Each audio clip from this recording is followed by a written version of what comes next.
Selamat pagi, khususnya mahasiswa saya di Prodi Ilmu Komunikasi FISIP Universitas Slamet Riyadi Surakarta. Hari ini kita akan mengikuti mata kuliah penyiaran untuk semester 3. Kemarin kita sudah membahas tentang dasar-dasar penyiaran, pengertian, kemudian tujuan dari penyiaran. Sekarang kita keluar dari topik itu. Kita akan membahas 5 hal yang saat ini menyelimuti media di Indonesia khususnya. Yang pertama, konvergensi media. Yang kedua, framing. Yang kedua, pandangan media terhadap perempuan. Kemudian yang keempat, hegemoni media. Kemudian yang kelima, komodifikasi media. Pada konten kali ini saya akan membahas tentang framing media massa, khususnya yang dilakukan oleh televisi. Dalam pandangan secara normatif, media itu tujuannya hanya 4 itu tadi, sebagai pendidikan, kemudian hiburan, kemudian pengabdian kepada masyarakat, artinya efek sosial, kemudian yang keempat, informasi. Nah, di sisi lain, media saat ini telah melakukan framing terhadap suatu peristiwa atau sebuah isu. Apa itu framing? Sesuai dengan bahasanya, namanya saja framing. Frame adalah bingkai atau figura kalau saat ini. Jadi media melakukan pembingkaian terhadap sebuah informasi, terhadap sebuah kejadian yang ada misalnya di masyarakat, seperti itu. Media dapat melakukan itu berdasarkan kalau dilihat dari sisi konstruksionis. Jadi kalau kaum positivis itu menganggap bahwa media ya melakukan empat tujuan media itu. Jadi hanya memberi informasi, memberi hiburan, dia kepada masyarakat, memberikan edukasi kepada masyarakat, dan 4 itu. Tapi kalau dalam pandangan konstruksionis, bahwa media itu mengkonstruksi setiap apa yang dilakukannya. Misalnya informasi yang diperoleh di lapangan itu dibentuk, dikonstruksi, dibangun.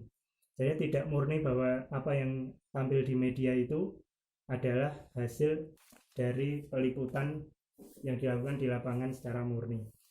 Misalnya dalam kejadian politik, kita mengetahui bahwa kejadian A, misalnya tokoh politik kemudian memberikan sembako kepada masyarakat, kemudian secara normatif itu adalah beritanya muncul adalah pemberian sembako. Tapi secara konstruktivis, media dapat mengkonstruksi itu sebagai sebuah upaya pencitraan kepada tokoh politik itu agar dia dikira dekat dengan masyarakat. Kemudian citra yang muncul adalah dia suka memberi bantuan kepada masyarakat, seperti itu.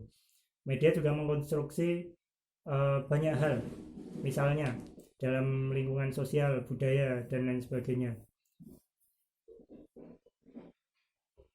Di kehidupan sosial misalnya harga BBM naik oleh pemerintah, itu dinaikkan harganya atau subsidinya dicabut. Kemudian oleh media itu dikemas sedemikian rupa, dikonstruksi sedemikian rupa bahwa kenaikan BBM itu hal yang wajar karena harga minyak dunia naik, misalnya seperti itu. Konstruksi juga terjadi pada ranah yang lain, hiburan dan lain sebagainya. Bagaimana media mengkonstruksi, mengcreate semuanya itu. Jadi apa yang tampil di televisi, apa yang tampil di media itu bukanlah sebuah murni fakta di lapangan, tapi yang sudah dikonstruksi.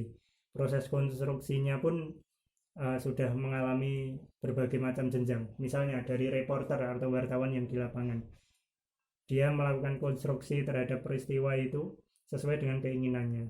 Kemudian masuk ke meja redaksi, diedit oleh editor, itu tetap dikonstruksi oleh editor sesuai sudut pandangnya. Kemudian oleh media itu sendiri, misalnya pemilik media, misalnya sekarang televisi ada yang dimiliki oleh pimpinan partai politik, otomatis pimpinan partai politik itu memiliki pandangan tersendiri terhadap sesuatu atau sebuah peristiwa, maka medianya harus mengkonstruksi agar sesuai dengan pandangan pemiliknya tersebut.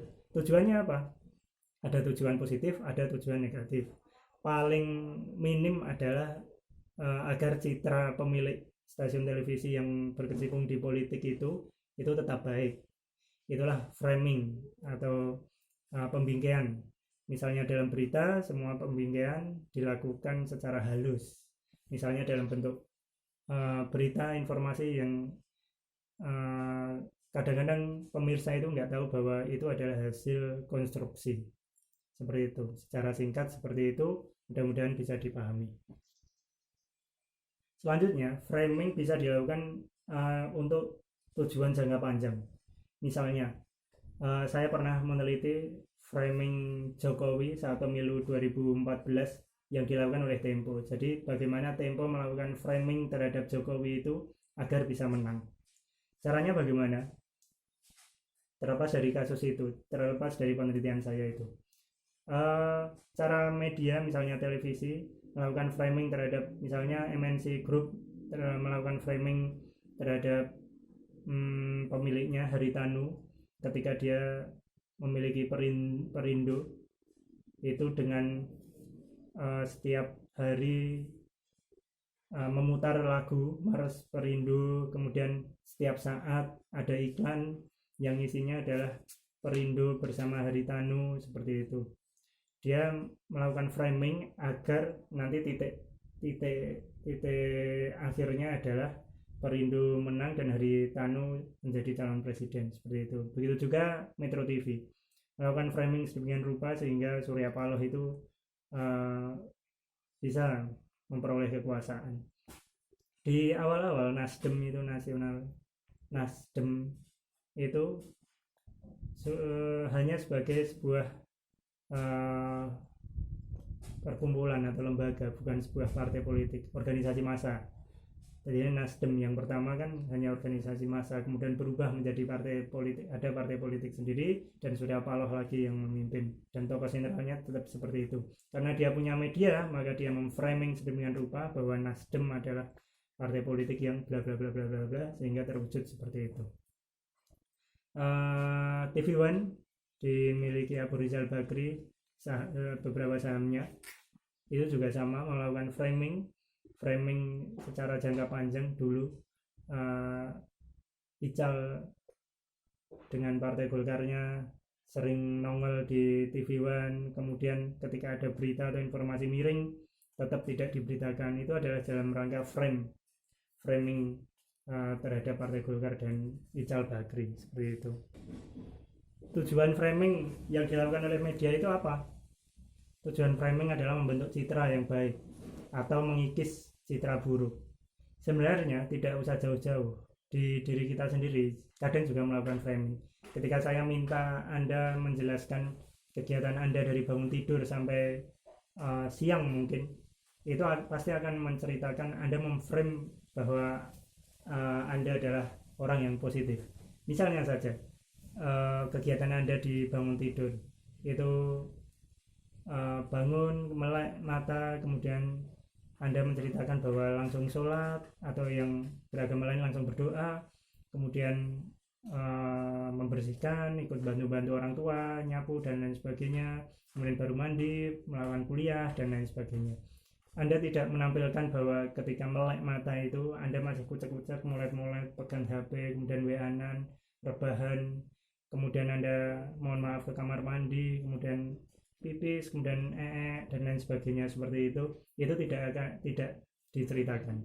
Begitu juga framing adalah prinsipnya seperti itu, membuang hal yang tidak perlu ditampilkan, yang menggerus citra baik itu, kemudian hanya menampilkan citra-citra yang baik saja, bahwa Anda menjadi anak baik setelah bangun tidur lalu sholat dan lain sebagainya. Secara detail Anda tidak menceritakan semuanya karena khawatir bahwa citra Anda tidak baik di hadapan publik, seperti itu. Begitu juga media, mereka mengemas sedemikian rupa, melakukan frame sedemikian rupa, membatasi, membingkai itu semua, sehingga hanya hal-hal baik yang nampak di layar kaca, seperti itu. Jadi di televisi itu tidak semuanya adalah fakta di lapangan, tapi merupakan framing dari media massa.